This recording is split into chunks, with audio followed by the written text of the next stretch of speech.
জুলাই অভ্যুত্থানে দেশের বিভিন্ন জেলায় নেত্রকোনার মোট 17 জন প্রাণ হারান। বেশিরভাগই ছিলেন পরিবারের একমাত্র উপার্জনক্ষম ব্যক্তি। বছর ঘুরলেও শোক কাটিয়ে উঠতে পারছেন না তাদের স্বজনেরা।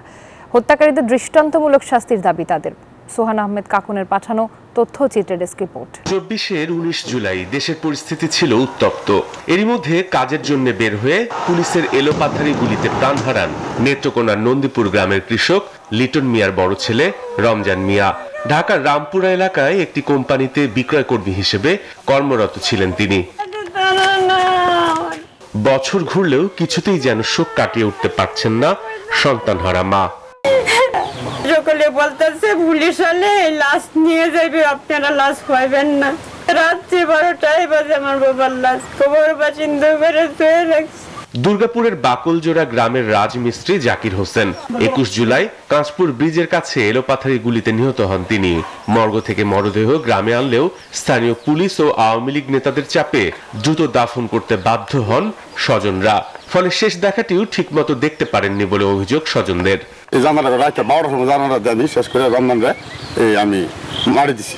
আমার যা সারা আমার আমি দূর চোখে চাচ্ছি বাড়ি করবাম, ঘর করবাম, 3টে কুলা করবাম, একটা কালাম্মার লেগে করবাম, একটা তোমার লেগে করবাম, একটা আমার লেগে করবাম। কইরা বাদে বেসা দিলে এভাবে প্রাণ গেছে জেলার অন্তত 17 জনের, যাদের প্রায় সবাই ছিলেন পরিবারের একমাত্র উপার্জনক্ষম। আর্থিক সহায়তা পেয়েও স্বজন হারানোর শোক কাটিয়ে উঠতে পারেনি স্বজনরা। বান্ডেল থাকলে প্রতি সেনমানিতে টাকা বাঁচবে। বিকাশ সেনমানি বান্ডেল কিনে জিতুন প্রতি লেনদেনে।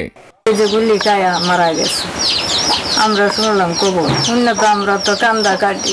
যাকা দুদিন আগে তো সেটা তো আমার মূল্য না, যারা তো আমার 2টা গুলি গায়া মরছে। শহীদ পরিবারগুলোর সার্বিক খোঁজ খবর রাখার পাশাপাশি প্রয়োজনীয় উদ্যোগ নেওয়ার কথা জানালেন জেলা প্রশাসক। আমাদের একটাই কথা যে জুলাই আন্দোলনে যারা নিহত হয়েছে, যারা আহত হয়েছে, তারা শহীদ, তারা আমাদের বাংলাদেশের সন্তান, আমাদের ভাই।